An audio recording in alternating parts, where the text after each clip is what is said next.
I don't dwell in the past. I mean, that's the thing. If your mind is focused on the negative of the past, then you're going to keep repeating, going round and round it.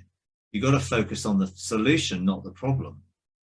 So I would engage with God, with the issue, but I wouldn't be thinking about the issue and trying to fix it myself, or trying to understand it, or even trying to come to terms with it. I want the neural pathway linked to the memory removed, so that I have no spiral of behavioral or thinking that attaches to the memory of that trauma. So you've got to get the trauma released. If the trauma is still there and you've got a neural pathway connected to that memory, then it will keep spiraling down for you to feel the emotions and the negativity of the trauma over and over and over again. So essentially, that neural pathway needs to be broken. So I would take the thing to the Father. I would choose to forgive and release whoever and whatever was involved in whatever happened, and then ask the Father to remove the neural pathway. Now, if there's a legal right because of something you've done, or something that's still operating in you out of bitterness or anger or frustration or something, then you can do a court case to identify why you're still connected to the memory, or why it still seems to have power over you, and get that dealt with and get a judgment against that. Then use the judgment and apply it to the neural pathway to break the pathway. So the judgment replaces the trauma. So then you're free, effectively, because the judgment will bring about the good that God wants out of it. And always you've got to see that God will bring something good out of even the worst things that happen. So embracing the good is part of letting the past and the bad stuff go.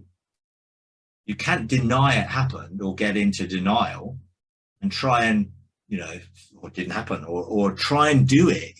You can't use your mind to deal with your mind, because you're just thinking of the thing you want to change all the time. And that's where you keep recycling the same thoughts. So you've got to get whatever happened, you've got to deal with it, forgive and release, and allow God to bring about the change. And sometimes he can even remove the memory completely from you. He has with me on certain things. I don't even have a recollection of whatever happened anymore. Court case. Do a court case on what the accusers have got on you. Because if it's not you who is keeping going back and trying to, bringing up the memories, then something else is provoking those memories to be coming back. So go to do a court case, find what accusers are to that memory, and then get the verdict to separate yourself from the right they've got for it, whatever that right is. I don't know obviously what it might be, but if that's the case, then it's not like you're sitting there thinking, oh, I'd like to think about this thing that happened. No. So where's the thought coming from? It's not internally generated, it's externally thing. Well, it might be a familiar spirit that's attached to that memories, perhaps. Right. But then you then bring the familiar spirit to court and get a verdict. Okay. Then use the verdict.